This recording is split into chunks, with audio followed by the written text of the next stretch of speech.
Bienvenue à tous. Pourquoi et comment le cinéma a-t-il pu être considéré comme un parfait terrain de propagande? Nous allons nous poser la question aujourd'hui dans ce débat doc avec le documentaire qui suit pour commencer, Le Parti du cinéma. Vous allez y découvrir la saga cinématographique orchestrée depuis les années 30 par le Parti communiste français. Jean Renoir, Louis Daquin, des réalisateurs de renom y ont participé, des compagnons de route du PCF aussi comme Michel Piccoli, Yves Montand ou Daniel Auteuil, avec des films qui ont souvent dû contourner la censure pour espérer atteindre le grand public, qui n'ont parfois même jamais été diffusés en salle, mais qui sont, quoi qu'il en soit, toujours là pour témoigner du militantisme des communistes français par l'image. Je vous laisse le découvrir et je vous retrouverai juste après en compagnie de l'historien Pascal Horry et du journaliste Éric Libiot pour s'interroger sur la place occupée par la propagande au cinéma.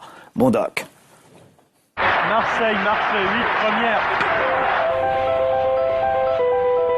Nous sommes en 1978. Georges Marchais, le secrétaire général du Parti communiste français, est en campagne à Marseille.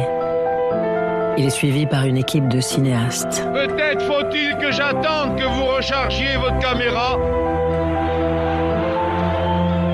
Alors je vais attendre. 40 000 personnes sont présentes, mais il choisit de les faire patienter. Laissez.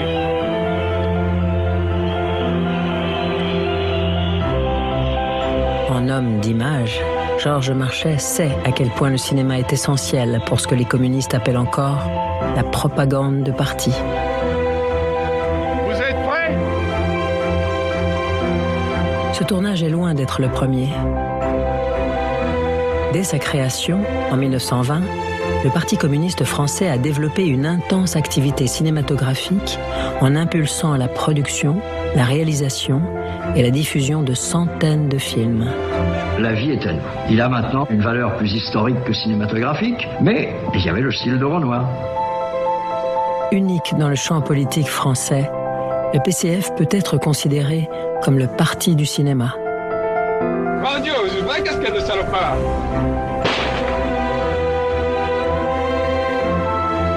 C'est cette histoire que nous allons vous raconter. Une épopée politique qui exprime en creux le communisme à la française, fait d'espoir et de déroute. Une saga cinématographique méconnue du grand public qui n'a eu de cesse d'expérimenter et de se renouveler pour contourner la censure. Une aventure d'hommes et de femmes qui ont fait le choix de militer par l'image et de prendre le parti du cinéma.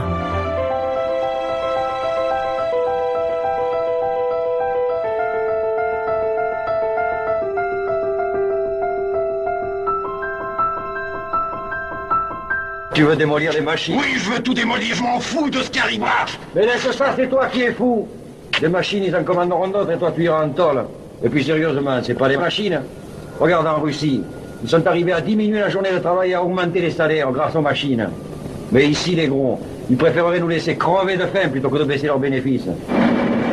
En 1936, le Parti communiste français produit La vie est à nous. La réalisation de ce film est confiée à Jean Renoir. Pour la première fois, un parti politique produit un long métrage dans des conditions professionnelles, avec l'ambition de le diffuser dans les salles de cinéma. Au lieu de nous donner la semaine de 40 heures payées 48, ils nous diminuent le prix des pièces et ils font des chômeurs. Ça peut pas continuer. Pour le PCF, c'est l'aboutissement d'un processus engagé 15 ans plus tôt. En décembre 1920, le Congrès socialiste, réuni à Tours, s'achève sur une scission.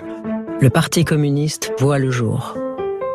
Suivant le modèle soviétique, tous les moyens de propagande possibles doivent être utilisés. Le cinéma apparaît d'emblée très approprié pour faire de l'agitation politique. Accessible à tous, jouant sur une illusion de réel et potentiellement reproductible à l'infini, c'est pour Lénine le plus important de tous les arts. Le PCF connaît ses premiers grands succès électoraux en 1935.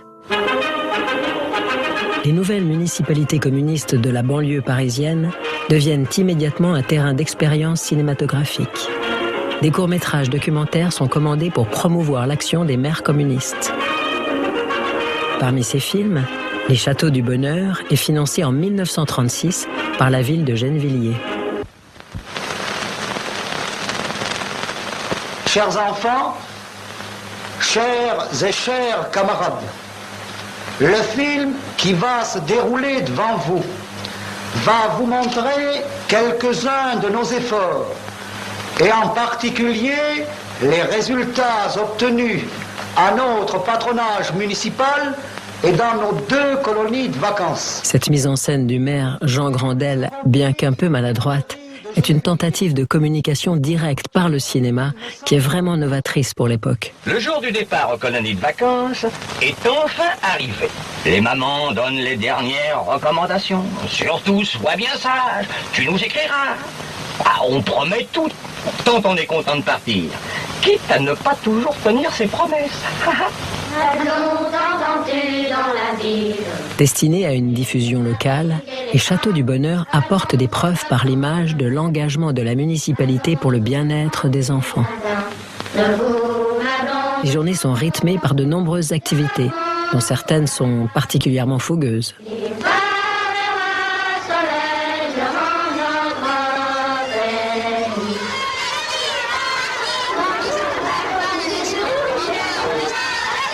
L'enjeu est aussi éducatif que politique. Il s'agit de montrer la capacité d'encadrement et d'organisation des communistes du berceau au tombeau. L'hygiène, la santé et surtout l'alimentation sont attentivement surveillés.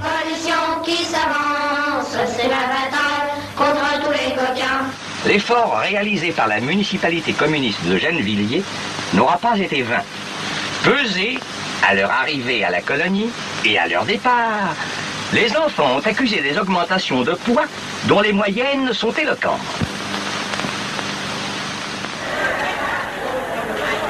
Au milieu des années 30, les communistes, les socialistes et les radicaux s'unissent pour faire barrage au fascisme. Le Front populaire est lancé. C'est pour soutenir la campagne du PCF lors des législatives de juin 1936 que le projet de « La vie est à nous » est mis en route.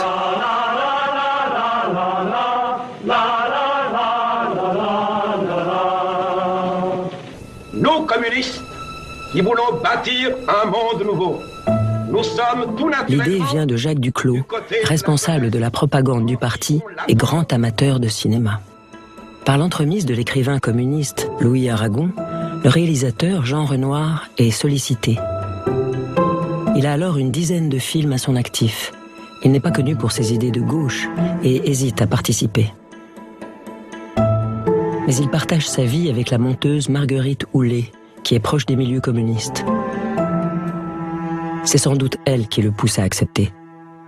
Camarade, tu n'es pas seul. Au plus profond de ta détresse, tu n'es pas seul. Le ciel est sombre, l'avenir t'apparaît noir, la vie te semble sans espoir. Camarade, reprends courage, tu n'es pas seul. Camarade, la vie est à nous. Tournée et montée en à peine un mois, La vie est à nous invente le film militant en mêlant fiction, documentaire et même actualité cinématographique des tournées. Plusieurs registres sont convoqués, du tragique au plus comique.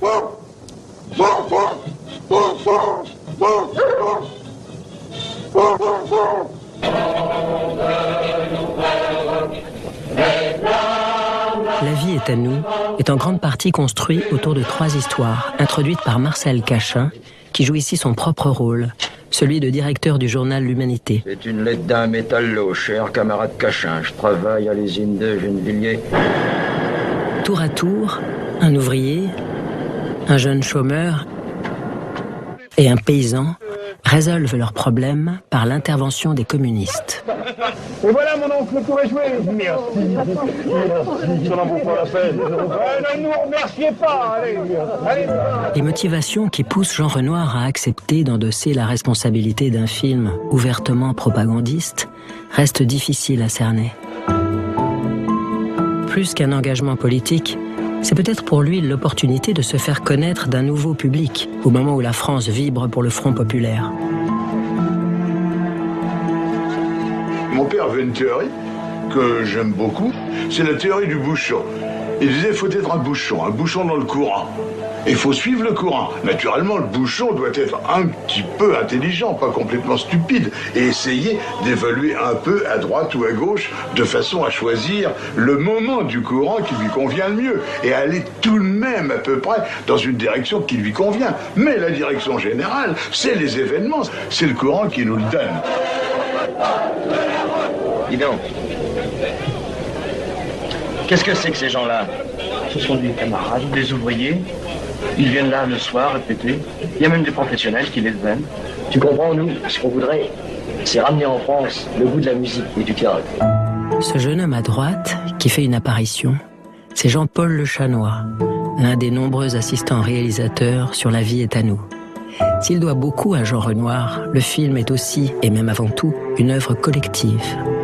C'est là où je peux dire que Jacques Becker a fait ses premières armes, en tournant quelques plans du sketch des paysans,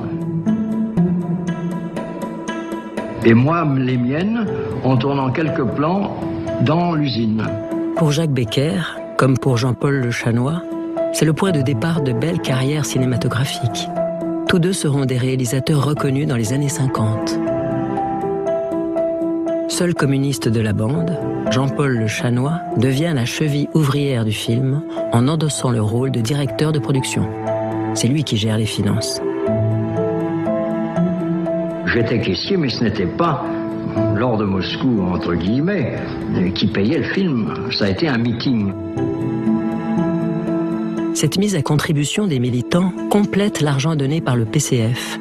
C'est un mode de financement alternatif rendu possible par l'engagement bénévole des équipes techniques et artistiques. En avant, sous le grand et invincible drapeau de Marx, Engels, Lénine, Staline. En avant, pour le succès du Front populaire. Vive la France forte, libre et heureuse que veulent et que feront les communistes. Debout les damnés de la terre, debout les forçats de la faim. Après avoir donné la parole aux dirigeants communistes, tous les personnages du film se retrouvent pour chanter l'Internationale. L'union du peuple est alors figurée et célébrée pour incarner le programme du Front populaire.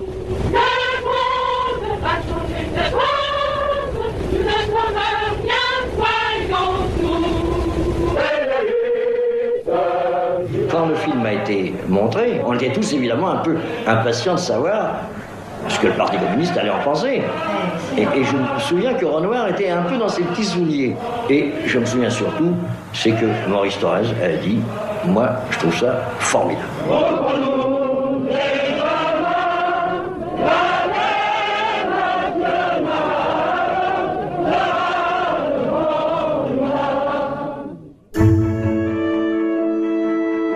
Les élections ont lieu un mois plus tard. Des voitures et des projecteurs 16 mm sont achetés par le PCF pour que le film puisse être montré n'importe où. En mai 1936, le Front populaire l'emporte. Cette victoire politique renforce la dynamique cinématographique. Quand nous chanterons le temps des cerises et les guerres signalent et vers le vainqueur seront tous en paix. Le temps des cerises, lui, est un film qui a été repris à la suite du succès de La vie est à nous. Jacques Duclos, il a demandé, il a dit qu'il faudrait que nous fassions un film sur ce problème des vieux travailleurs. Comptez sur nous, vieux papa et vieille maman, qu'accable trop souvent un destin cruel. Nous crierons tellement fort qu'on finira par nous entendre. Avec Le temps des cerises, Jean-Paul Le Chanois gagne ses galons de réalisateur. Le film soutient une mesure phare du Front populaire et reprend les codes narratifs de La vie est à nous. Mais qu'est-ce que vous avez vu? On a vu les vieux. Les vieux? Quels vieux? Les vieux? 20 000 vieux venus de partout pour réclamer leur retraite. Les rues étaient pleines de vieux. Moi aussi, l'autre jour, j'ai vu ça. Quand on m'a chassé, quand vous m'avez retrouvé dans la rue. Partout, je ne voyais que des vieux. Ceux qui sont assis sur les bancs. ceux qui ouvrent les portières et ceux qui ne peuvent plus les ouvrir, ceux qui vendent les journaux avec des voix qu'on n'entend plus, ceux qui tirent, qui poussent des charrettes trop lourdes. Le temps des cerises sort dans les salles de cinéma. Mais la critique et la réception du public sont mitigées. Dépasser l'entre-soi communiste pour toucher un large public n'est pas un objectif facile à atteindre. Juin 1940. La signature du pacte germano-soviétique entraîne l'interdiction du Parti communiste. Après la débâcle, le PCF devenu clandestin s'investit peu à peu dans la résistance. Déjà, avec les faibles moyens dont il dispose, quelques poignées de militants s'efforcent de répandre les mots d'ordre, de créer un réseau qui, malgré les consignes de Vichy et la surveillance de l'occupant, pourra atteindre jusqu'au plus petit village. La production cinématographique est au point mort. Et il faut attendre la libération pour voir des films qui reconstituent et glorifient l'action des résistants communistes. Il faut que le pays sache qu'il y a des Français qui luttent, qui refusent de se soumettre. La vieille demoiselle des PTT qui transmet les messages travaille pour la résistance. Le paysan qui ravitaille le maquis travaille pour la résistance. Le terroriste qui détruit les trains de munitions travaille pour la résistance. À la libération, le PCF est en position de force. C'est le premier parti de France en termes de résultats électoraux et d'effectifs militants. Il participe au gouvernement aux côtés du général de Gaulle. Le Parti communiste met en scène sa propre puissance en finançant un reportage consacré à la première fête de l'humanité de l'après-guerre. Il doit être diffusé en avant-programme dans les cinémas.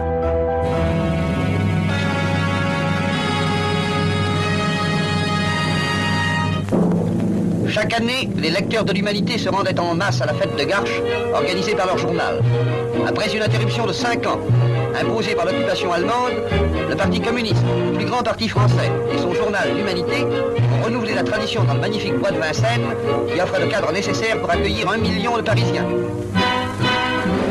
Et bientôt, apparaissent sur l'immense scène à 3 plateaux les premiers figurants du grand spectacle inédit monté à cette occasion, Ombre et Lumière.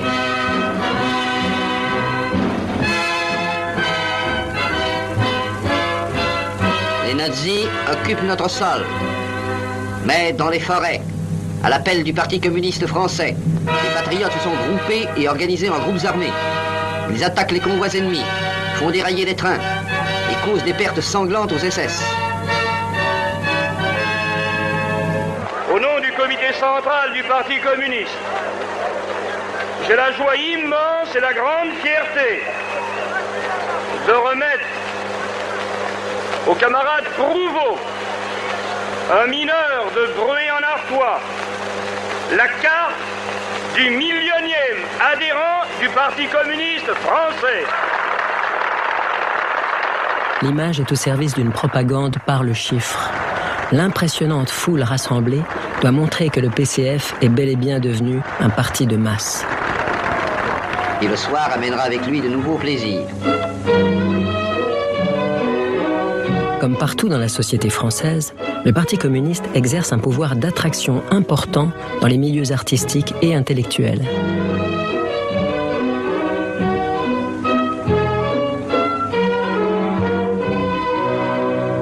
François! Oh, madame de rien! Dans le monde du cinéma, de nombreux professionnels adhèrent au PCF. Pour beaucoup, ils sont également membres de la CGT, le syndicat majoritaire parmi les techniciens du cinéma, qui est largement sous influence communiste. Certains compagnons de route deviennent rapidement célèbres dans l'après-guerre, comme Gérard Philippe, Yves Montand ou encore Simone Signoret.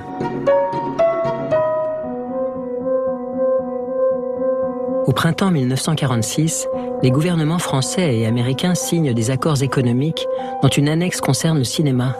Ce sont les accords Bloom-Burns. Interdits sous l'occupation, les films américains peuvent désormais être importés en France sans restriction. Entré au PCF pour résister pendant la guerre, le réalisateur Louis Daquin devient le cinéaste du parti dans l'après-guerre. À la tête du syndicat CGT des techniciens du film, il est aux avant-postes du combat à venir. L'Amérique avait produit beaucoup de films pendant la guerre. Nous en avions produit très peu et ça aurait été vraiment l'invasion du marché français par le cinéma américain. Ça a été une très belle bataille qui s'est livrée. Soutenant les comités de défense du cinéma français, la CGT et le PCF relaient et amplifient les revendications tout en les utilisant pour dénoncer l'impérialisme américain.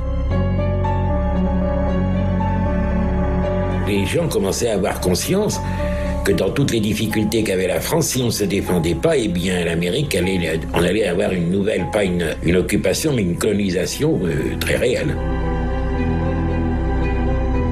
Spectateurs et amis du cinéma français, vous êtes tranquillement assis dans votre fauteuil, venus au cinéma pour vous distraire, et voici que ma voix, à travers une mince pellicule et un haut-parleur, vient troubler votre quiétude. C'est que, voyez-vous, le cinéma français a besoin de vous, parce qu'il est en danger de mort. Ça a tout de même abouti à le vote à l'unanimité, moins une voix à l'Assemblée nationale, du fonds de soutien du cinéma, qui a été un ballon d'oxygène et prélevé aussi en partie sur les recettes des films américains.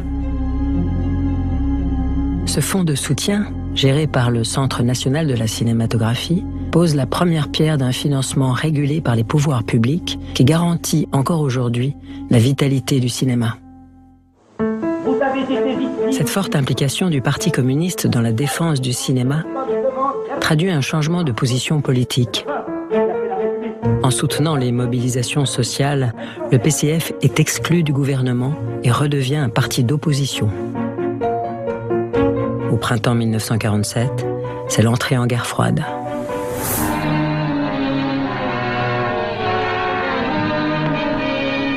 La mine, paysages durs et sombres où la poussière noire recouvre tout. La mine, décor de roman, prétexte à belles images, source inépuisable d'effets faciles. Mais la mine, qu'est-ce encore? Surtout et avant tout des hommes. Avec la grande lutte des mineurs, le cinéma communiste change radicalement de ton. Les CRS parviennent à envahir les mines. C'est l'occupation, comme au temps des Boches. Et ce ne sont pas les CRS qui peuvent faire remonter le charbon. Et ces images imposent un terrible rapprochement. Des enfants qui fuient et des soldats qui montent. Images de guerre. Images de la guerre que le gouvernement déclare au peuple. Ce parallèle, lourd de sens avec l'occupation, doit dénoncer la violence de la répression pendant la grève des mineurs de l'automne 1948.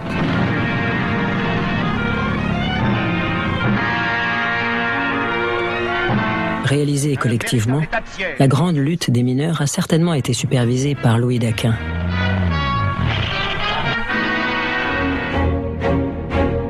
Cherchant à concilier son engagement communiste et son métier de réalisateur, il est en train de terminer le point du jour. Dans cette fiction consacrée aux mineurs, il offre son premier grand rôle à Michel Piccoli. Ce tournage a sans doute permis à Louis Daquin d'avoir des contacts utiles pour la grande lutte des mineurs. À partir du moment où je voulais aussi faire un film avec des personnages différents de ceux que l'on montrait, c'est-à-dire avec les ouvriers, c'était normal que je sois attiré par les mineurs. Et alors il s'est trouvé qu'entre-temps, il y a eu une grande grève des mineurs, où il y a eu vraiment une campagne de presse contre les mineurs. On disait mais pourquoi font-ils grève? Ce sont les gens les plus payés. Ce métier, le feriez-vous, messieurs les politiciens? Le feriez-vous pour ce salaire de misère? Le feriez-vous pour 14 300 francs par mois? L'indignation de Louis Daquin est partagée par les techniciens qui réalisent bénévolement ce film à la demande de la CGT, qui est alors sous contrôle du PCF. Et la CGT sont en plein accord. Les monteuses jouent un rôle essentiel. Elles assemblent en sous-main les images tournées dans les bassins miniers et récupèrent des pellicules d'actualité cinématographique. 90% des voix. Remontée avec un autre commentaire, elle révèle l'ambition du film. Répondre au discours des médias officiels avec des contre-actualités. En certains endroits, les vastes opérations de dégagement des puits se sont accompagnées de bagarres parfois violentes, mais les objectifs que s'étaient fixés les forces de police ont en fin de compte été atteints. La police lance des bombes lacrymogènes importées d'Allemagne. Les mineurs aux mains nues ripostent avec ce qu'ils peuvent. Dans cette lutte inégale, ils parviennent encore à rendre coup pour coup avec ces armes improvisées. Et on trouvera... La guerre froide est aussi une guerre des images. ...que l'on accuse d'avoir utilisé des armes à feu. Moche le menteur... À peine terminé, le film est censuré. Les bobines de la grande lutte des mineurs sont saisies par le ministère de l'Intérieur, qui juge le film trop subversif. Il faudra attendre les années 70 pour qu'il soit visible. Dans ce contexte tendu, disposer de ses propres moyens de production et de diffusion est indispensable pour faire exister un cinéma de parti. Le PCF crée la société Procinex. Pour être efficace, sa gestion est confiée à un professionnel expérimenté, Claude Gégère. Il s'est illustré dans la lutte contre les accords Bloom-Burns alors qu'il était en poste au Centre national de la cinématographie. Révoqué en raison de ses idées communistes, il prend les rênes de Procinex pour accompagner la réalisation de nombreux courts-métrages.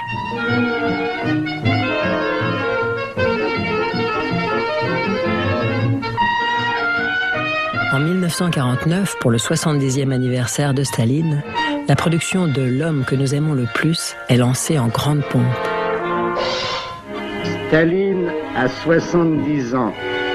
Et sur les grandes routes de France, dans les villes et les villages, de l'Auvergne à la Bretagne, de la Provence à la Flandre, de la Gascogne à la Lorraine, c'est de partout vers Paris que va l'amour pour Staline. Sans la victoire de Stalingrad, notre village Grigny serait toujours occupé par les nazis, comme toute la France, comme toute l'Europe.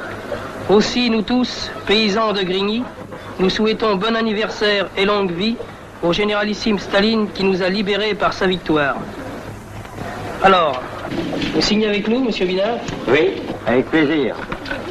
Le film est construit autour de la fabrication et de l'envoi des cadeaux à Staline. À ta santé, Staline, dit Picasso.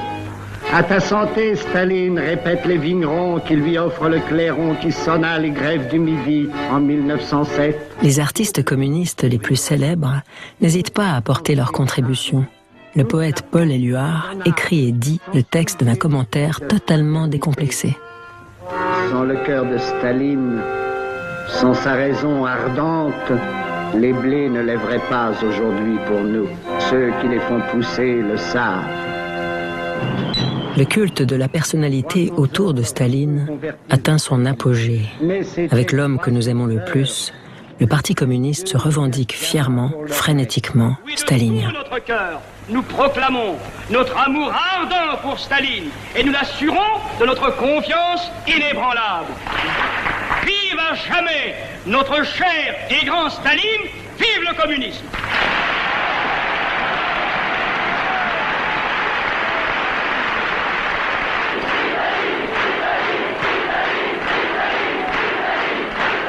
Comme les deux faces d'une même pièce, le pro-soviétisme va de pair avec une critique virulente des États-Unis.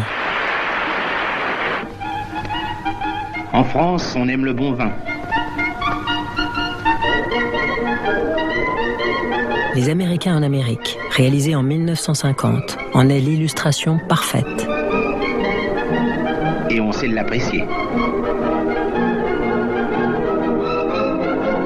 La bataille idéologique se joue aussi dans les bistrots français.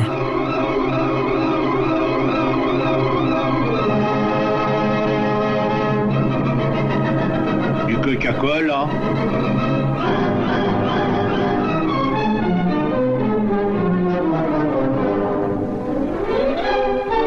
Allez mon bonhomme, placez votre camelote ailleurs. En Amérique.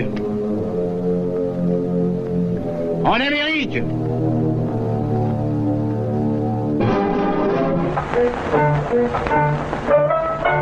Tunis, capitale de la Tunisie. Simultanément à ces projets impulsés par la direction du PCF, de jeunes cinéastes communistes, professionnels ou amateurs, prennent seuls l'initiative de réaliser des films en dehors de toute commande du parti. C'est un phénomène nouveau. Avec Raymond Vogel, Jean-Jacques Sirkis ou René Vauthier, un cinéma de francs-tireurs se développe.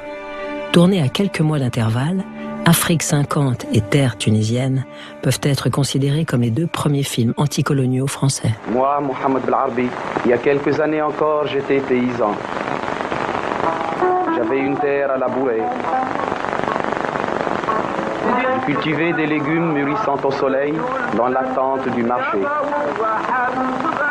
Les petits-enfants pouvaient courir et s'amuser le long du chemin qui bordait notre maison pendant que la femme de mon fils mettait le pain au four. De cette vie laborieuse, il ne reste que ruines, des murs croulants et un foyer abandonné. Le tournage de Terre tunisienne a lieu pendant l'été 1950 avec une caméra 16 mm et de la pellicule payée par le Parti communiste tunisien. Dans ce pays qui est encore sous protectorat français, les prises de vue sont clandestines. Raymond Vogel et Jean-Jacques Sirkis se font passer pour de simples touristes, prenant le risque de se faire arrêter à tout moment. C'est ce qui leur permet d'enregistrer des images rarissimes pour l'époque, de la misère et de l'exploitation du peuple tunisien. Ils sont venus à Tunis rêvant d'une vie meilleure, mais pour avoir un toit, ils ont dû construire avec de la boue et des pierres. Une fois terminée, Terre tunisienne n'est pas diffusée. Le PCF ne s'intéresse pas à ce brûlot anticolonial et ne cherche pas à le soutenir, jugeant qu'il ne reflète pas suffisamment ses positions sur la question coloniale. Terre tunisienne apparaît donc comme un révélateur. Il est difficile pour les cinéastes communistes, professionnels ou amateurs, de s'affranchir de la direction du parti. Pour la libération nationale, pour la paix, la terre et le pain, les impérialistes croient pouvoir disposer de nous comme chair à canon. Mais nous ne sommes pas prêts à mourir pour le salut de notre oppresseur. Les blocages internes sont une première limite qui empêche la diffusion des films. Mais le principal obstacle vient surtout de l'extérieur. À l'heure de la guerre froide, la censure bat son plein. Pour des motifs politiques, tous les visas d'exploitation sont refusés. Si le PCF parvient à faire réaliser des films, il reste interdit de projection dans les salles. La diffusion est dans une impasse. En restant cantonné au réseau communiste, le cinéma de parti ne prêche finalement que des convaincus. Ce constat d'un certain échec amène le producteur Claude Gégère à développer de nouveaux projets cinématographiques au contenu moins politique. Le documentaire Mon ami Pierre et la fiction Ma Jeannette et mes copains jouent la carte du cinéma social et humaniste. Y'a la mine, le charbon, le malorin, coup de pioche, coup de pompe, cigarette. Y'a le boulot avec les copains, y'a aussi l'amour de Jeannette, y'a aussi l'amour de Jeannette. Pour toucher un large public, la chanson-titre est confiée au chanteur et comédien Mouloudji dans Ma Jeannette et mes copains et à Yves Montand dans Mon ami Pierre. Mon ami Pierre est capitaine sur le chalutier franc-tireur. 20 jours sur mer, 2 jours sur terre, 20 jours la mer, 2 jours Marie. Et l'année passe et c'est la vie. Le succès est au rendez-vous. Mon ami Pierre est primé à la Mostra de Venise en 1951. Convaincu qu'il y a une nouvelle voie à suivre, Claude Gégère dénoue les liens de Procinex avec le Parti communiste.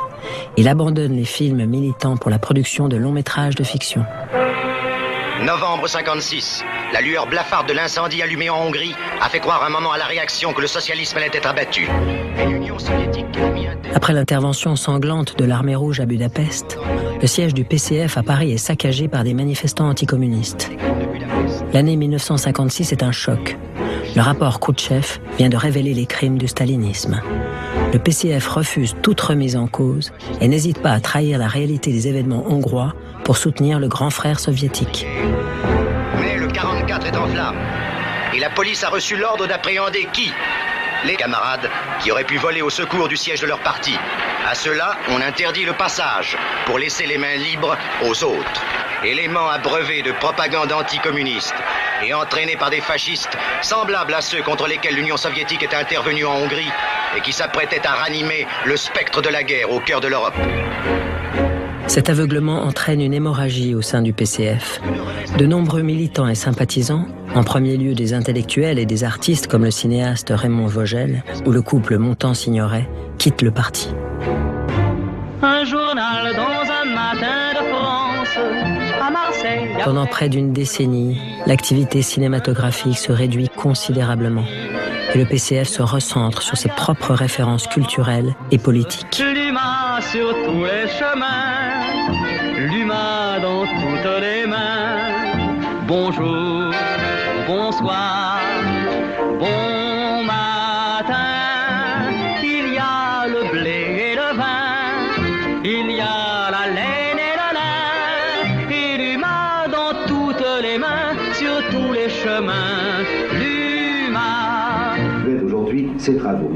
Au milieu des années 60, la télévision débarque dans les foyers des Français et devient la principale source d'information et de divertissement. Le PCF commande un reportage dans l'esprit de 5 colonnes à la une, l'émission d'information la plus emblématique de l'époque.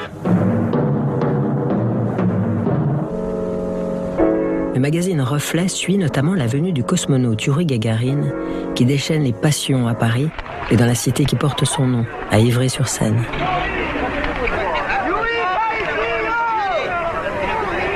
Ça faisait si longtemps qu'on l'attendait, cet homme-là.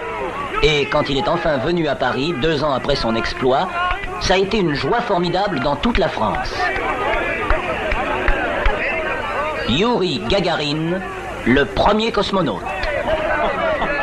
Reflet poursuit la tradition des contre-actualités communistes tout en profitant des améliorations techniques et des caméras plus légères. On y sent à la fois l'influence du cinéma direct et de la télévision. Le dispositif du micro-trottoir fait son apparition. Qu'est-ce que ça représente pour vous, Yuri Gagarin? La paix! Un homme et la grande paix! La paix? Oui. Merci, madame. Jeune homme, tu l'as vu, Yuri Gagarin? Bah oui, là, je viens de le voir, au moment où il était là, devant la voiture. Je pense qu'il sera assez Et dans la France des 30 glorieuses qui change à toute allure, la parole est également donnée aux jeunes, une classe d'âge qui prend une importance nouvelle dans la société. Ces jeunes, qui sont-ils? Nous les avons rencontrés au cours de leurs dernières vacances. Nous avons surpris leur jeu comme on surprend dans la jungle de jeunes animaux sauvages ou craintifs, en prenant bien garde de ne pas les effaroucher par nos interventions. Car une sorte de frontière sépare de leurs aînés ces garçons et ces filles, chez qui l'on découvre un appétit de vivre féroce et joyeux. Avez-vous une idée, une opinion politique?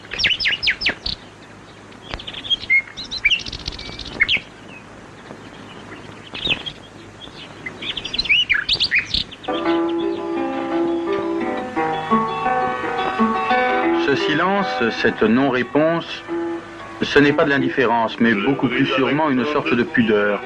La crainte de dire une naïveté, d'engager ses parents, et finalement le respect de la lutte des adultes, à laquelle ils ne sont pas très sûrs d'être dignes de participer.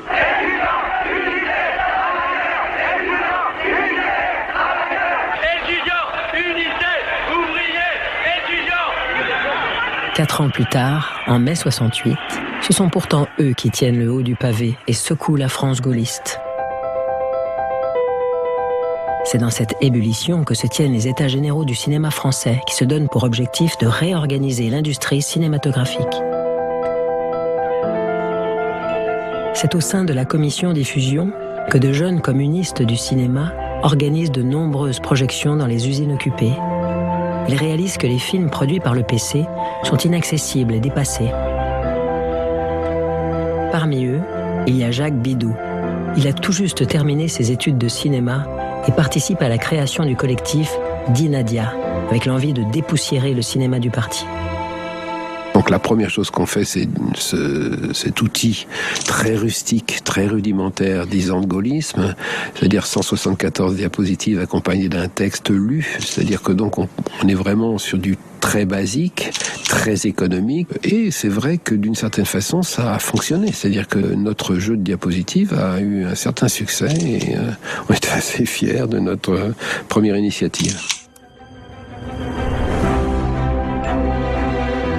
L'après 68 est marqué par une embellie du cinéma militant. des dizaines de collectifs voient le jour, parmi lesquels les groupes Medvedkin, portés par Chris Marker, et le groupe Dziga Vertov de Jean-Luc Godard. S'ils rejettent le PCF sur le plan politique, ils s'inspirent de ces méthodes pour produire et diffuser leurs films.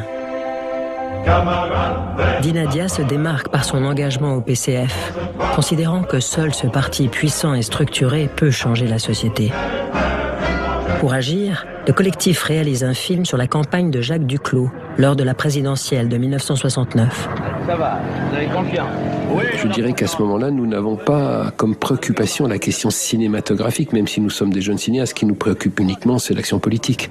Et d'ailleurs, on a probablement à ce moment-là une vision très instrumentale, où les questions formelles sont secondaires. Et pas plus de l'autre. Et pas plus de poètes, parce que c'est le représentant du grand capital aussi. Oui, mais enfin, vous avez l'occasion de leur dire ce que vous pensez le 1er juin. Jacques Duclos est suivi, caméra à l'épaule, au jour le jour.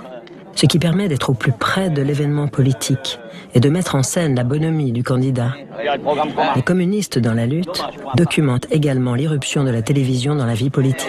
Vous qui m'écoutez, vous Françaises et Français qui m'écoutez, vous n'avez pas vous exporté des milliards en Suisse pour jouer sur le Deutsche Mark. Moi non plus, je n'en ai pas exporté. Mais il y en a qui l'ont exporté. Et l'art de la petite phrase, l'adresse face caméra du candidat gouailleur qui cherche à se rendre sympathique et la mauvaise foi le soir du premier tour annonce pour les années à venir la politique spectacle qui se développe avec l'essor de la télévision.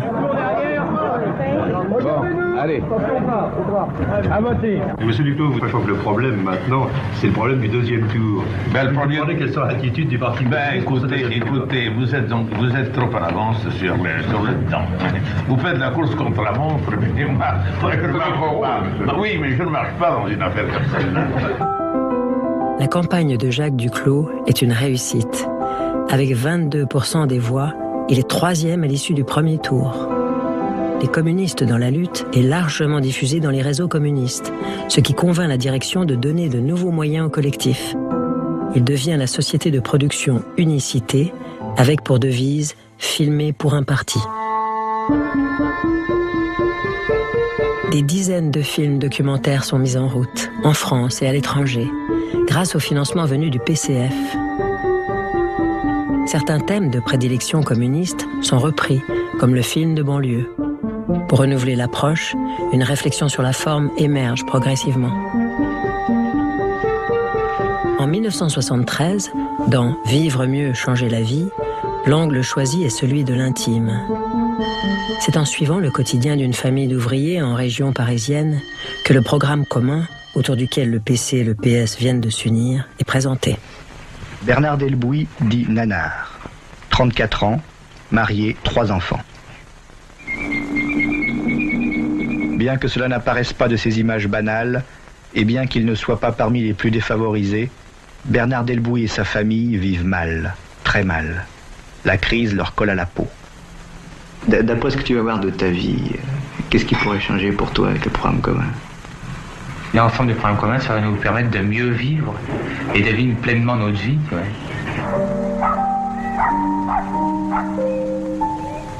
Quand on aura les 40 heures, si le temps de travail est réduit, on retrouvera l'envie de faire quelque chose. On aura le temps et le goût de vivre. Tous les gens qui en ont marre, ça se retrouve dans un bloc de grand ensemble comme celui de la Grande Banque. Il y a un effort qui a été fait pour le rendre plus agréable pour les habitants. Mais actuellement, les gens qui y habitent, ils n'ont pas le temps d'en profiter. Ils ont trop de soucis.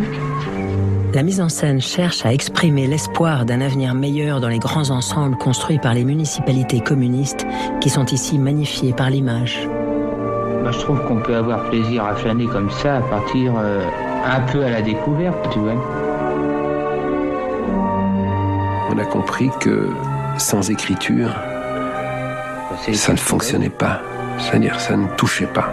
Un grand cinéaste qui a des choses à nous raconter, un grand cinéaste documentaire ou fiction, mais documentaire, s'il n'y a pas de cinéma, ça ne marche pas.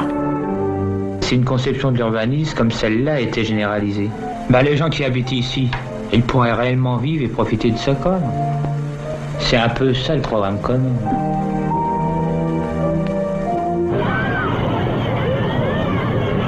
Au même moment, Bagnolet, carrefour de l'Est parisien, donne une toute autre vision de la banlieue. Oui, Bagnolet a changé, et a même changé beaucoup. Le conseil municipal a pris, il y a 15 ans, une décision de moderniser sa ville. Alors nous avons commencé par le plateau des Malassis, là où il y avait des terrains de culture. En jouant sur les références du cinéma expérimental, sur un ton décalé et ironique, le montage alterné révèle les paradoxes et les absurdités de la vie dans les grands ensembles, ce qui remet directement en cause l'action des élus communistes. On a rattaqué des chantiers sur un chantier existant, si bien qu'il y a énormément de gens qui se retrouvent dans la boue du matin au soir pour se rendre à leur voiture ou au métro.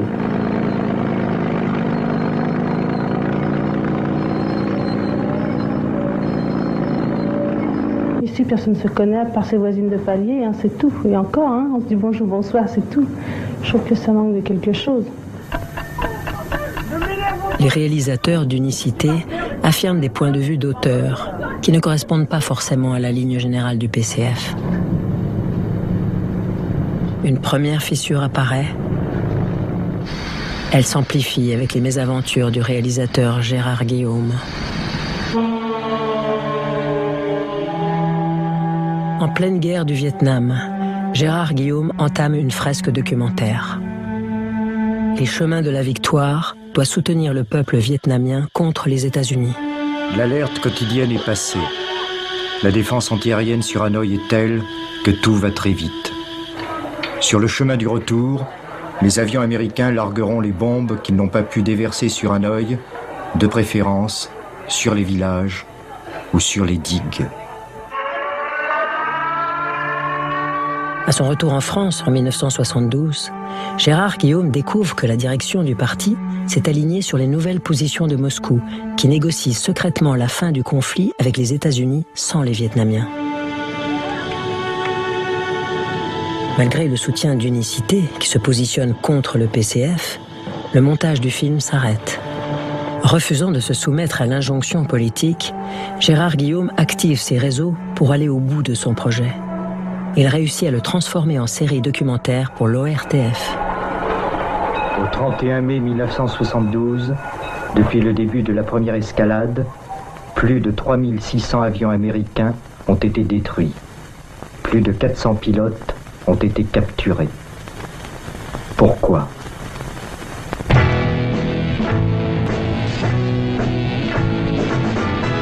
Même si des cinéastes comme Gérard Guillaume s'éloignent, le PCF reste un parti attractif, avec près de 500 000 adhérents en 1975.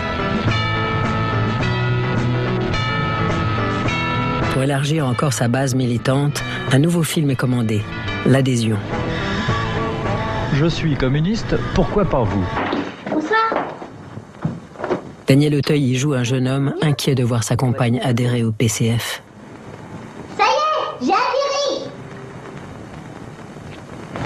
Mon bichounou. Non, non, non, arrêtons de changer, je suis sûr, t'es plus comme avant. Oh, je suis comme avant, Non. tout à toi, bichounou. Allez, bisous. Non. Bisous. Non. Bisous. Bon.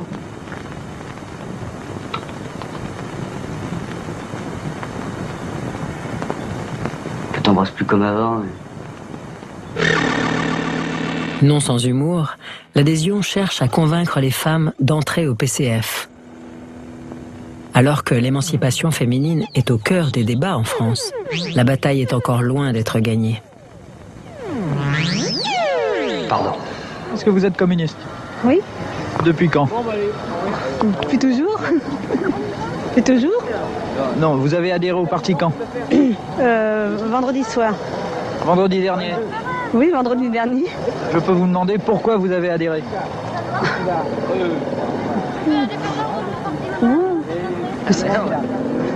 C'est simple, je vais prendre la parole puisque moi j'y suis depuis longtemps. Je fais partie du Parti communiste depuis X années et que ma femme n'y était pas encore.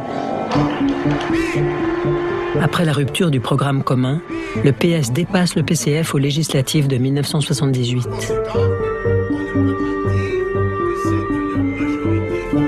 Le parti resserre le contrôle sur Unicité pour aller contre le basculement politique qui s'opère. Mais le problème reste le même. Les films ne touchent pas le grand public. notre échec par rapport au fait que nous ne ferons pas la révolution de la communication par le cinéma en interne et que nous n'avons pas accès à ce qui est en train d'évoluer massivement, qui est la télévision.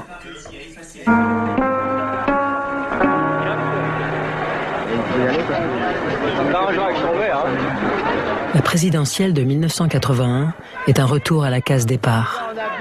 À nouveau, la direction du Parti communiste produit un film pour suivre son candidat. C'est l'espoir au présent, du nom du programme de Georges Marchais.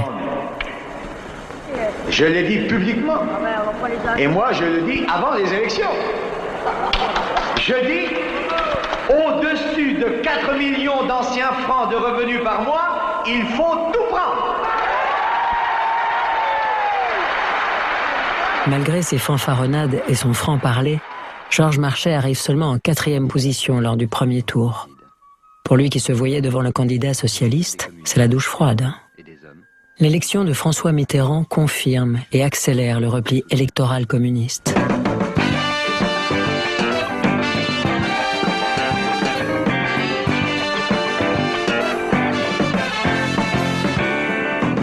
Dans un style télévisuel qui n'a plus rien de cinématographique, le reportage consacré à la fête de l'humanité de 1981 illustre cette période charnière. Les militants s'expriment sur la victoire de la gauche avec un enthousiasme relatif.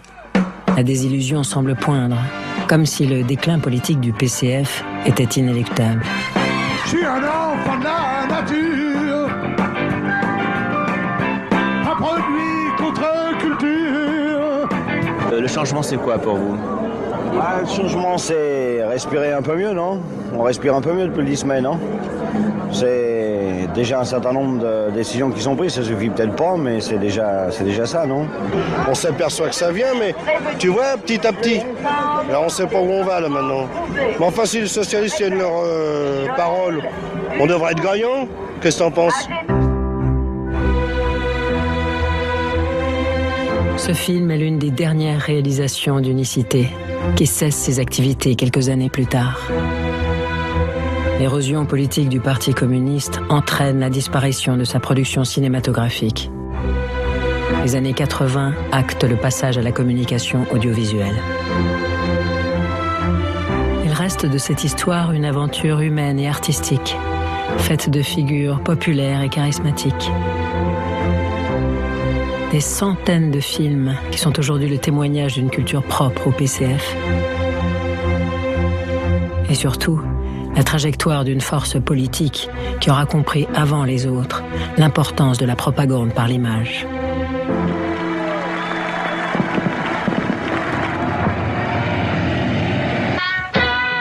Le Parti du cinéma, documentaire de Maxime Grandbert et Pauline Gallinari, où comment, jusqu'au début des années 80, le Parti communiste français avait choisi de faire du cinéma un outil de propagande, un militantisme par l'image qui n'a d'ailleurs pas été le seul à utiliser. Loin de là, on témoigne d'autres productions communistes de par le monde, mais aussi de productions hollywoodiennes sans qu'on y prenne toujours garde. Les guerres froides entre États en passent en réalité parfois par les salles obscures. Et c'est de cette place de la propagande politique sur le grand écran dont nous allons débattre maintenant avec nos invités. En commençant par vous, Pascal Horry, bienvenue. Vous êtes historien, auteur, spécialiste de l'histoire sociale et culturelle française contemporaine. On vous doit récemment « Qu'est-ce qu'une nation ? Une histoire mondiale » publiée chez Gallimard. Éric Libiot est également avec nous. Bienvenue à vous, Éric Libiot. Vous êtes journaliste, ancien rédacteur en chef du service culture de l'Express, spécialiste du cinéma. Vous êtes aujourd'hui journaliste à Lire et chroniqueur à France Inter, membre également du comité de sélection du Festival de Cannes, dont on espère bien sûr très fort qu'il va bel et bien se tenir au printemps prochain. Et puis vous êtes également auteur, avec entre autres de Clint et moi, paru récemment chez Jean-Claude Lattès. Clint, il s'agit bien sûr de Clint Eastwood qu'on voit sur la couverture de votre livre, Éric Libiot, et c'est donc à découvrir chez Jean-Claude Lattès. On va revoir tout de suite un premier extrait du documentaire. Il s'agit du lancement en 1936 de La vie est à nous de Jean Renoir. Pour la première fois, un parti politique produit un long métrage dans des conditions professionnelles, avec l'ambition de le diffuser dans les salles de cinéma. Au lieu de nous donner la semaine de 40 heures payer 48. Ils nous diminuent le prix des pièces et ils font des chômeurs. Ça peut pas continuer. Pour le PCF, c'est l'aboutissement d'un processus engagé 15 ans plus tôt. En décembre 1920, le Congrès socialiste, réuni à Tours, s'achève sur une scission. Le Parti communiste voit le jour. Suivant le modèle soviétique, tous les moyens de propagande possibles doivent être utilisés. Le cinéma apparaît d'emblée très approprié pour faire de l'agitation politique. Accessible à tous, jouant sur une illusion de réel et potentiellement reproductible à l'infini, c'est pour Lénine le plus important de tous les arts. Alors, le Parti communiste soviétique a décidé de faire du cinéma un outil de propagande. Il le préconise au parti frère. Et c'est comme cela que le Parti communiste français s'engage dans cette aventure du cinéma de propagande. C'est ce qu'on comprend dans ce film. C'est tout à fait exact. Il faut préciser tout de suite, pour élargir les enjeux, puisque ça va être le sens de ce débat, que Mussolini dit exactement la même chose que Lénine presque dans les mêmes années. C'est-à-dire que les nouveaux régimes modernes, totalitaires, des dictatures mais modernes, ont bien compris que le cinéma, on pourrait ajouter bientôt la radio, le disque, etc., avec ses haut-parleurs, bon, tout ça, c'est la technologie de la dictature, oui, et de la propagande, bien sûr. Et c'est donc pour ça qu'on voit arriver dans les salles obscures ces premières productions du Parti communiste français. Jean Renoir, c'est lui qui signe ce film. Autrement dit, il y a tout de même des réalisateurs de renom qui vont s'engager dans cette aventure. Oui, enfin, Renoir n'a pas fait grand-chose. Il l'a voulu même dans ses écrits. Il a beaucoup fait travailler ses assistants, beaucoup plus que lui, et que le Parti communiste avait besoin d'un nom. Il y a eu après Louis Daquin, qui était aussi célèbre, mais un peu moins que Renoir. Renoir sortait juste d'un film qui s'appelait Le crime de Monsieur Lange, qui était un film sur la classe ouvrière déjà, sur la coopérative. Donc il avait déjà un petit peu cette étiquette qui lui était accolée. Et puis c'était un des grands cinéastes des années 30. Donc effectivement, le PC a fait travailler des militants, enfin des cinéastes, des artistes qui étaient évidemment aussi dans leur combat commun au PC. À l'époque, ils sont vus, regardés dans les salles de cinéma, ces films, ou alors est-ce qu'ils sont destinés et essentiellement vus par les militants communistes? La vie est à nous n'aura pas de visa de censure, donc c'est réservé. Ce qui va être le drame, on le dit bien dans le documentaire à plusieurs reprises au moment de la guerre froide, etc., de ces films, c'est que ils savent bien à l'avance qu'ils n'auront pas le visa, ou ils testent, ils ne l'ont pas, et donc ça prêche ensuite des convaincus. Alors rétrospectivement, c'est intéressant de voir qu'effectivement Jacques Becker, Jean-Paul Lechanois, des gens qui vont faire carrière, ont commencé un peu sous l'égide du PC, dont ils n'étaient pas forcément membres. Lechanois oui, mais Jean Renoir non. On l'a très bien compris, c'est aussi une période, c'est pas très marxiste de le dire, mais c'est tout à fait ça, où il a pour compagne Marguerite Houlet, qui est par sa famille, proche du Parti communiste, et comme par hasard, les moments, effectivement, Le crime de Monsieur Lange, qui d'ailleurs est un film plutôt anard, justement, oui, mal vu par le Parti communiste, mais aussi Tony, La Marseillaise, etc., c'est le moment où Renoir est le plus clairement cinéaste de gauche, comme par hasard, c'est le moment où il est le compagnon de Marguerite. À part le Parti communiste français, vous voyez d'autres formations politiques françaises qui se sont lancées dans une telle aventure de propagande au cinéma? Il y a quelques films de propagande de la droite. Il y a un film, justement à ce moment-là, de Léon Poirier, qui est un film de fiction sur le père de Foucault, donc on voit très bien, qui est clairement un film de droite catholique et même presque d'extrême droite, et qui est le résultat d'une souscription populaire comme La Marseillaise. Donc c'est pas un film de propagande de parti, mais il faut bien voir que la gauche n'a pas l'exclusivité, d'ailleurs le Parti communiste non plus, parce qu'au moment du film de Renoir, le Parti socialiste, il n'a pas les moyens, ou pas la volonté surtout, d'aller au-delà vers le long métrage. Le Parti socialiste et ses fillots, avec Marceau Pivert, l'aile gauche du Parti socialiste, fait des contractualités cinématographiques aussi. On va voir un deuxième extrait du documentaire, parce que il y a aussi, on a parlé de quelques réalisateurs qui ont participé à cette aventure décrite dans le film. Il y a aussi des acteurs, des compagnons de route, on va dire les choses comme cela, du PCF, qui ont participé à cette aventure. Dans le monde du cinéma, de nombreux professionnels adhèrent au PCF. Pour beaucoup, ils sont également membres de la CGT, le syndicat majoritaire parmi les techniciens du cinéma, qui est largement sous influence communiste. Certains compagnons de route deviennent rapidement célèbres dans l'après-guerre, comme Gérard Philippe, Yves Montand ou encore Simone Signoret.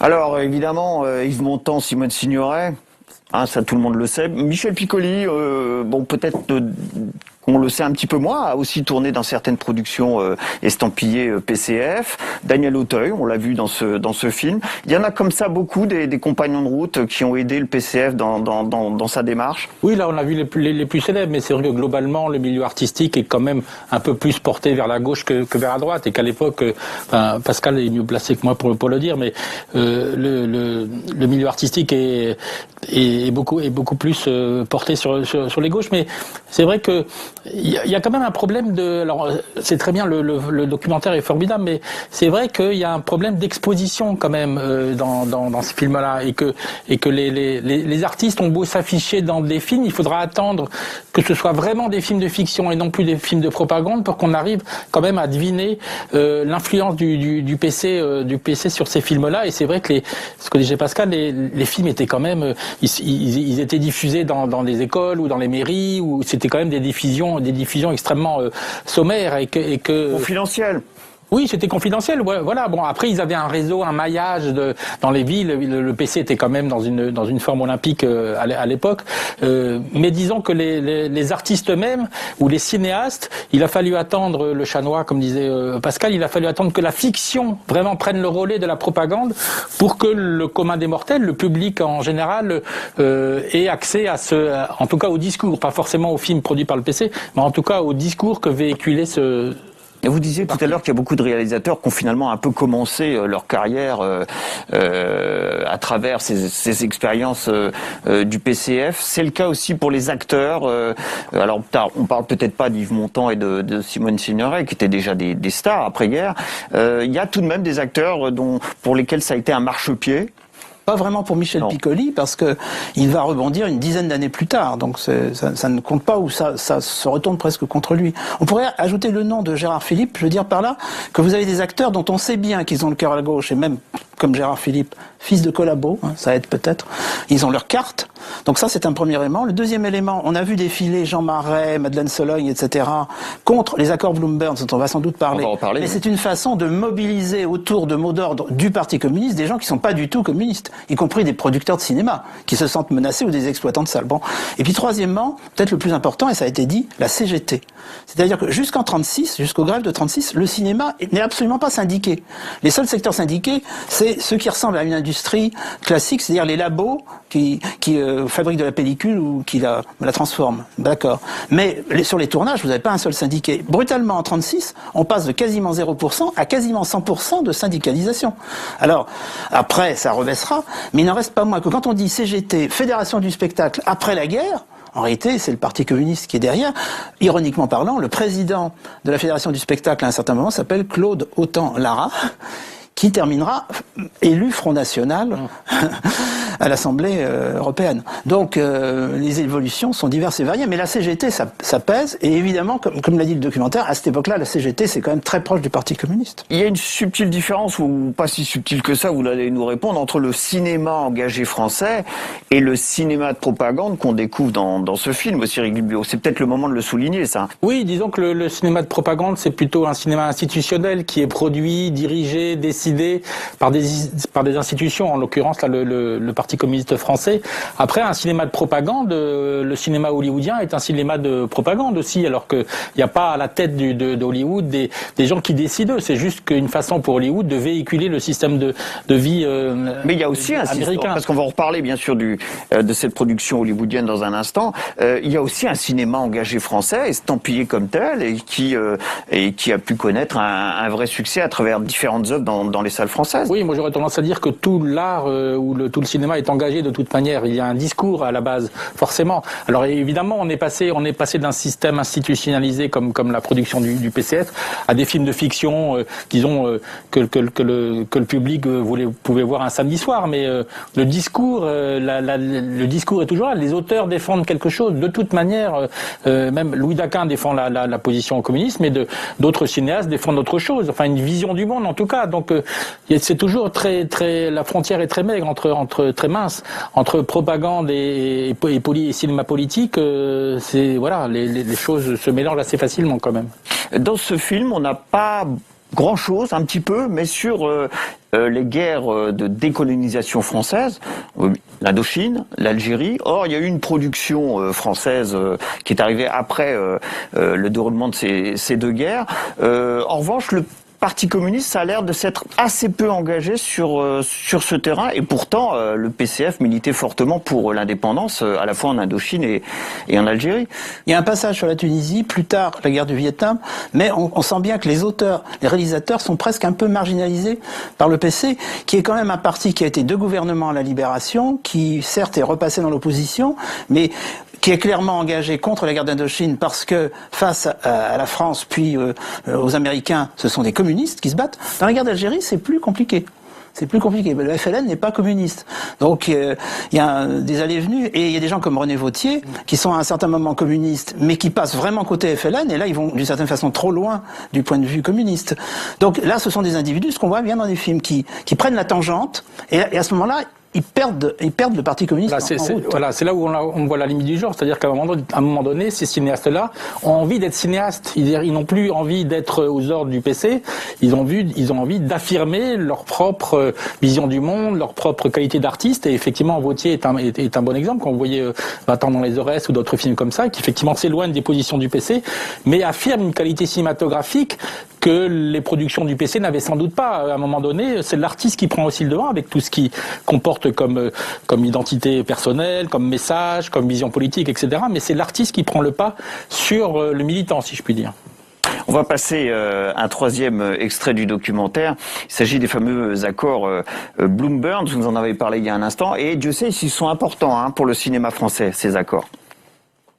Au printemps 1946, les gouvernements français et américains signent des accords économiques dont une annexe concerne le cinéma. Ce sont les accords Bloom-Burns. Interdits sous l'occupation, les films américains peuvent désormais être importés en France sans restriction. Entré au PCF pour résister pendant la guerre, le réalisateur Louis Daquin devient le cinéaste du parti dans l'après-guerre. À la tête du syndicat CGT des techniciens du film, il est aux avant-postes du combat à venir. L'Amérique avait produit beaucoup de films pendant la guerre. Nous en avions produit très peu, et ça aurait été vraiment l'invasion du marché français par le cinéma américain. Ça a été une très belle bataille qui s'est livrée. Soutenant les comités de défense du cinéma français, la CGT et le PCF relaient et amplifient les revendications tout en les utilisant pour dénoncer l'impérialisme américain. Alors ça, c'est un combat du Parti communiste français avec ces fameux accords. Bloom-Burns, alors évidemment, Bloom, c'est Léon Blum qui négociait pour la France, et puis Burns, c'est James Burns, qui était secrétaire d'État de Truman. À l'époque, il s'agit donc, si on a bien compris, de contingenter l'arrivée du cinéma américain dans les salles obscures françaises, d'une part, et puis d'essayer de taxer ce cinéma américain pour essayer d'alimenter la production française. C'est la création du CNC, du fameux CNC.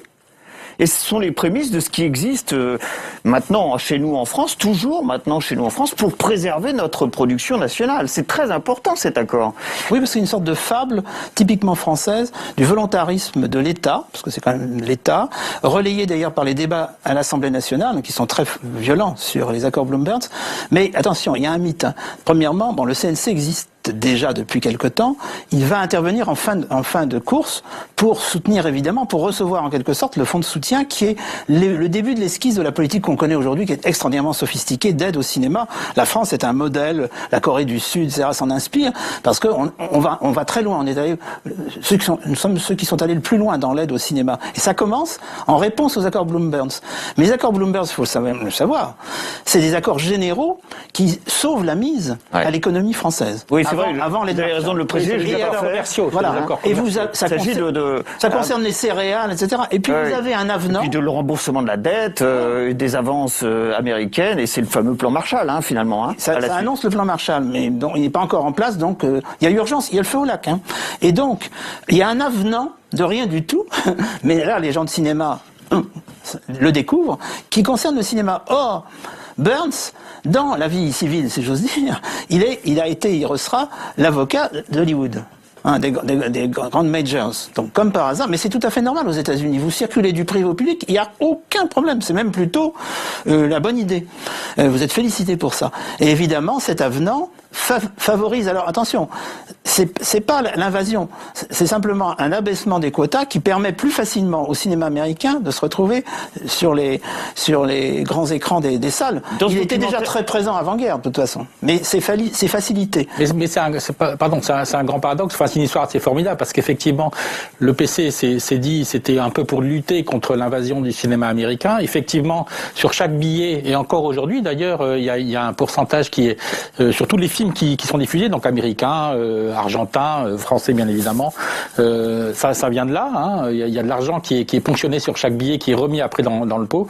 Comme dit Pascal, c'est un système très vertueux. Et c'est vrai que le PC à l'époque, il voulait un petit peu contrecarrer l'impérialisme américain. Oh, ils ont été complètement quand même submergés, parce que quand on a vu en 46 tous ces films arriver, on a vu les films de Billy Wilder, le film noir, ce qu'on a appelé le film noir, ça date de cette époque-là, et ils ont vu arriver Le Faucon Maltais, Assurance sur la mort, Laura, tous ces grands films à un moment donné. Les spectateurs français ont pris ça dans les yeux, et puis ça a été le cinéma américain s'est imposé de fait. Alors qu'au départ c'était un peu pour lutter, et on s'est rendu compte que, évidemment aux États-Unis c'était facile de tourner pendant la guerre, hein, le pays n'était pas envahi, donc ils ont continué à produire. Et puis les grands chefs-d'œuvre de la comédie et du film noir, parce que c'est vraiment à cette époque-là entre 30 et 55 que ce genre-là a fleuri. Et bien tous ces films-là sont arrivés en France, et on s'est rendu compte de l'importance qualitative du cinéma américain et la mythologie américaine, même si effectivement, comme dit Pascal, le cinéma américain était très populaire avant-guerre, mais a vraiment pris de l'ampleur à cette époque-là, entre 45 jusqu'aux années 70. Sur cette partie de l'accord Bloom-Burns, vous l'avez rappelé, c'est une infime partie ce qui concerne le cinéma. Il est dit dans ce documentaire que le PCF a beaucoup pesé. C'est la réalité, ou c'est un petit peu... Vous avez plus de réserves sur ce qui est dit dans ce documentaire, sur le poids du PCF, sur le fond de cet accord et l'obtention de cet accord? Vous avez noté la date des accords. À cette époque-là, les communistes sont au gouvernement. Sauf que très vite, ils ont chassé, en tous les cas, c'est incompatible avec la guerre froide qu'ils restent dans le gouvernement. Et à ce moment-là, ils se redonnent une virginité d'opposants. Puis alors, ce qui est très fort, c'est qu'ils ont derrière eux les producteurs français. Les exploitants sont partagés, parce que les exploitants, eux, un blockbuster, comme on dit aujourd'hui américain, ils s'en arrangent. Mais alors, les producteurs, les distributeurs sont vent debout. Évidemment, les acteurs, la CGT sont vent debout contre l'invasion américaine. Donc c'est tout bénéfice pour le Parti communiste. Et c'est maintenant tout bénéfice pour le cinéma français, parce que la réponse passée par le gouvernement, et d'abord par l'Assemblée nationale de l'époque, puisque le Sénat à l'époque, le Conseil de la République joue pas un grand rôle, ça a été le fonds d'aide quand même. Oui, et puis l'avance sur recette créée par Malraux quelques années plus tard. La génération d'après, c'est l'avance sur recette. C'est la continuité quand même de cet accord-là de 46, l'avance sur recette de Malraux qui a lieu en 50. Parce que l'avance sur recette, ça introduit du qualitatif, alors que là, c'est automatique. Effectivement, comme le dit Eric, vous achetez votre billet pour voir un film américain, et ben vous contribuez au financement du et aujourd'hui encore, c'est génial. Chose qui perdure. C'est génial. C'est pour ça que beaucoup de pays étrangers s'en sont inspirés.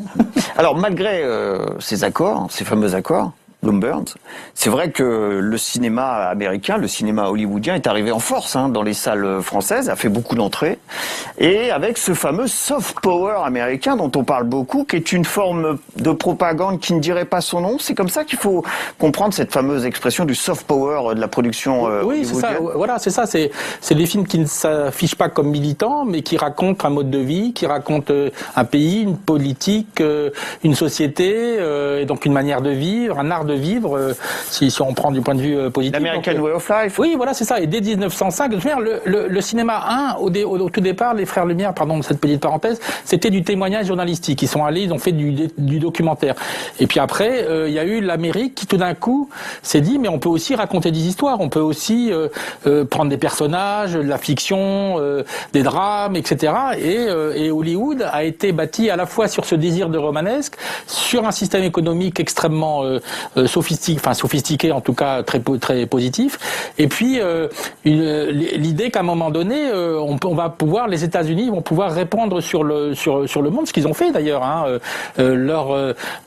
C'est l'impérialisme culturel, c'est ça, c'est le soft power américain. Et aujourd'hui encore, même si c'est un peu mis à mal peut-être par des productions nationales qui sont devenues de plus en plus importantes et aussi par le phénomène des plateformes, mais pendant plus de 100 ans, c'est le cinéma américain qui a régné sur les écrans avec mondiaux. le fameux cocktail action, aventure, humour, amour et puis effets spéciaux. C'est ce fameux cocktail blockbuster américain. La civilisation américaine est née avec le cinéma, c'est-à-dire que l'Amérique et le cinéma, c'est du direct. Quand il y a la guerre du Vietnam, puisque c'est aussi de la propagande, ou de l'anti-propagande, ou de la critique politique, eh bien, il raconte tout de suite. Nous, en France, on a mis pour l'Algérie des années avant de parler d'Algérie. Apocalypse Now, c'est en 74, en 78. Tous ces films anti-vietnamiens, c'était pendant la guerre du Vietnam. Donc, les Américains utilisent le cinéma systématiquement pour expliquer leur façon d'être, leur façon de vivre. Et ça a été dès le début du siècle, donc une façon, de propagande. On peut le résumer. On peut parler d'une propagande initiée par la production hollywoodienne. On peut utiliser ce mot? Oui, parce que, si vous voulez, le système, on va l'appeler capitaliste américain, est tellement fort que ça irradie de la propagande presque naturellement, c'est ce qu'expliquait Eric, et à tel point que, par exemple, en France, il faut que l'État intervienne pour censurer. Là, à Hollywood, le grand danger, ce serait que l'État fédéral, c'est toujours d'actualité, regardez Trump, etc. L'État fédéral mette son nez dans les affaires d'Hollywood, donc Hollywood dit à l'État fédéral, nous ferons la censure nous-mêmes, ce sera le code ICE. Et ils font leur propre gendarmerie. Donc c'est très fort, c'est moins caricatural. Mais il y a quelques films américains, laissons même de côté des petits films de propagande en pleine guerre froide, mais par exemple, Mr. Smith au Sénat, 1939, c'est un film extraordinaire à l'éloge quand même de la démocratie américaine. Il y a un peu plus d'un an, à Orléans, on a reconstitué le Festival de Cannes, je parle en la présence d'Éric, qui n'a pas eu lieu. 1939, le premier. Et oui. Il était prévu de projeter ce film. Il était même prévu de projeter du côté soviétique Alexandre Nevsky. Bon, au dernier moment, les soviétiques ont retiré Alexandre Nevsky, cherché pourquoi, vaste problème. Mais il y avait Mr. Smith au Sénat, et on a fait un vote, il y a un peu plus d'un an à Orléans. C'est le film de Capra, le Mr. Smith au Sénat, qui a remporté la Palme d'Or rétrospective, parce que c'est un film extraordinaire qu'il faut voir, à mon avis, en ce moment, au moment où Biden succède à Trump. Alors vous parlez de Capra, j'ai lu quelque part en préparant cette émission qu'il était à un moment dans le bureau de Roosevelt, c'était en 1942 avec John Ford, et Roosevelt leur avait demandé de mettre leur talent au service de la mobilisation psychologique du pays. C'est le fameux cinéma patriotique américain aussi. Oui, il y a eu quand même pendant la guerre, qui était le pendant de ce qu'on a vu au PC aux États-Unis, Pourquoi nous combattons, qui est quand même Pourquoi nous combattons pendant la Seconde Guerre mondiale, et John Ford, et Capra, et tous ces cinéastes-là ont filmé ou ont expliqué, ont fait de la propagande diffusée dans les salles de cinéma pour expliquer le point de vue américain et pourquoi est-ce que les États-Unis se sont engagés dans la guerre. Donc là, on a vu aussi la production du Parti communiste français pendant la fameuse guerre froide.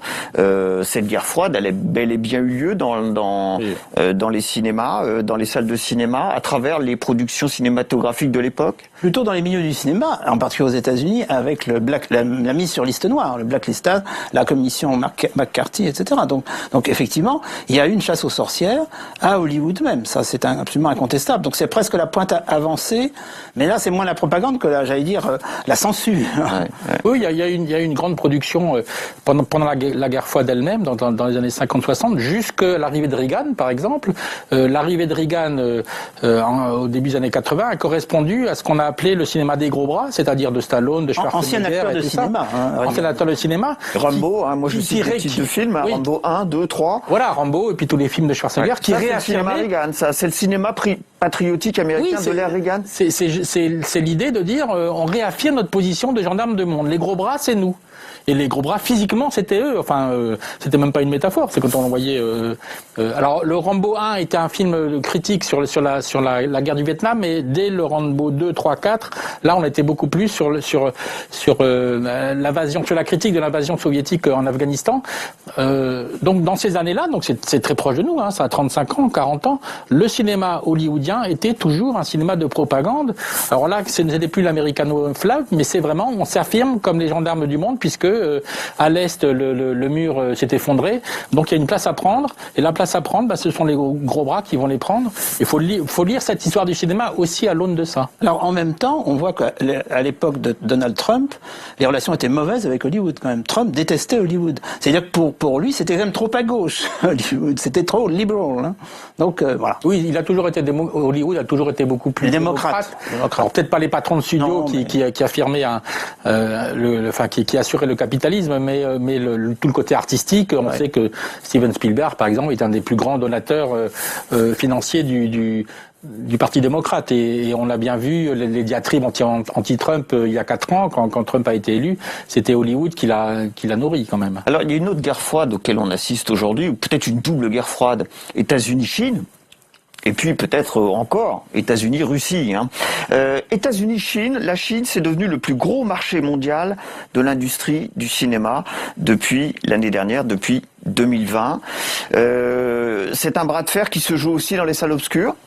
Oui, alors Xi Jinping a compris assez rapidement que pour flatter le nationalisme chinois, ou peut-être pour éteindre les critiques, il fallait un petit peu susciter comme ça l'admiration, et le cinéma chinois, qui potentiellement est effectivement un bassin de public énorme, a lancé des productions très nationalistes, très historiques, pour à la gloire de la Chine. Mais on remarque que très très peu de films, pour ne dire aucun, sortent des frontières chinoises. En tout cas, c'est pas qu'ils veulent pas sortir des frontières chinoises, c'est qu'il n'y a pas de distributeur, il n'y a pas de pays qui veulent l'acheter, considérant sans doute que la qualité n'est peut-être pas au rendez-vous. Mais c'est une façon, donc c'est uniquement au marché interne qui s'adresse, mais c'est aussi une façon pour la Chine, pour le gouvernement, de flatter, et puis de dire que voilà, on est les premiers, on existe, etc., etc.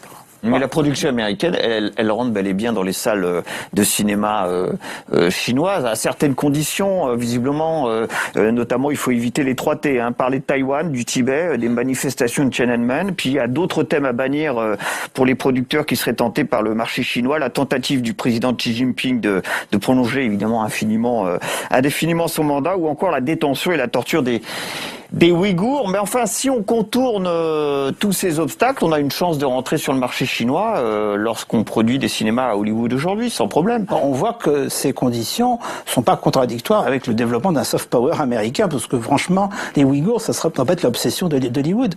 Mais 3 remarques. Premièrement, vous citez à juste titre Russie et Chine, 2 pays dont l'un est toujours officiellement communiste, et l'autre a à sa tête M. Poutine, qui vient du KGB. Donc il y a quand même une continuité avec l'agit-prop. Bon.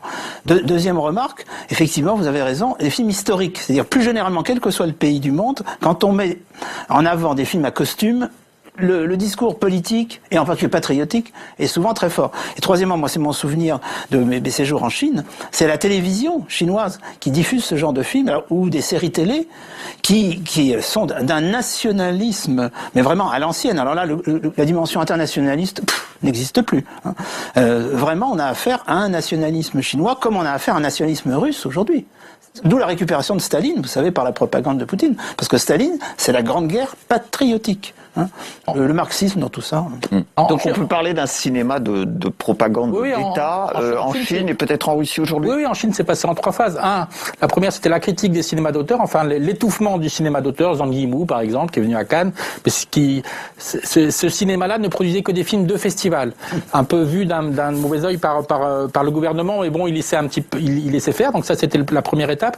La deuxième, c'était on ouvre un peu les frontières au cinéma étranger, et en l'occurrence le cinéma américain, pour un petit peu, comment est-ce qu'on pourrait dire ça, habituer le public à aller au cinéma, et puis en demandant aux Américains, faites attention à ce qu'on... Et puis troisième, c'est à partir du moment où le public chinois était habitué, enfin trouvait que c'était très distrayant, c'était formidable et tout ça, la production chinoise est arrivée avec des films effectivement nationalistes, et aujourd'hui c'est le pays où le public est le plus important, mais beaucoup plus avec des films de propagande nationaliste, quoi. Donc c'était la 3e étape. Ça y est, les Chinois ont gagné. Ils produisent leurs films, ils le montrent au public, et le public applaudit. C'est des films qu'on peut voir aujourd'hui sur des plateformes. Vous parliez de plateformes, hein, de évidemment cette nouvelle forme de diffusion du cinéma qui a pris une ampleur considérable, qui plus est dans la crise sanitaire que nous traversons. On peut trouver des films patriotiques, nationalistes dont vous parlez, à la fois russes et chinois, sur les plateformes en question. Il y a aussi une guerre de propagande sur ces plateformes aujourd'hui entre les différentes productions existantes. Jusqu'à présent, le nerf de la guerre, c'était effectivement la diffusion, on a dit un peu tout à l'heure, et donc les salles. C'était difficile de voir, à partir du moment où il n'y a aucun distributeur argentin, français, américain qui veut prendre un film chinois, c'est difficile ou quasiment impossible de les voir, évidemment, sauf à en être. Aujourd'hui, avec les plateformes, c'est un peu différent. Alors les films chinois, c'est toujours un petit peu compliqué, tandis que les films russes ont fini sur Netflix, par exemple, ou sur d'autres plateformes, il y a des films. Alors les films soviétiques aujourd'hui de propagande, ce sont des films un petit peu ce qu'était le cinéma américain, russe, pardon. C'est un petit peu ce qu'était le cinéma dont on parlait de Reagan, c'est-à-dire des films de science-fiction, des gros bras, les héros nationalistes qui sauvent le monde, etc. Donc ils ont pris un peu le relais de l'Amérique. En tout cas, ils se sont rendus compte que d'affirmer le héros soviétique, c'était quand même une bonne chose pour la politique. Pascal Aouri, ça sera ma dernière question. On peut imaginer qu'un autre parti politique demain soit tenté par une aventure propagandiste, hein, entre guillemets, sur le cinéma français, ou alors c'est une époque révolue? Aucune époque n'est révolue a priori, parce qu'on est surpris des retours. Ouais. Moi je dirais que est-ce que c'est le film qui serait investi, peut-être la série, peut-être des formes plutôt de l'audiovisuel que du film de fiction? Franchement, c'est un peu lourd comme investissement.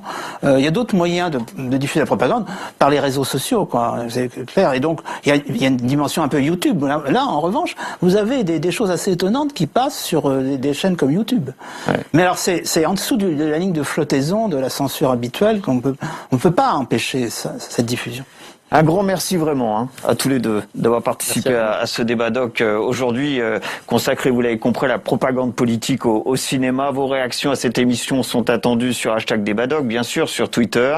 Et puis moi, je vous donne rendez-vous pour un prochain débat doc. Ça sera bien sûr à la même place, à la même heure et toujours avec son documentaire et son débat. À bientôt.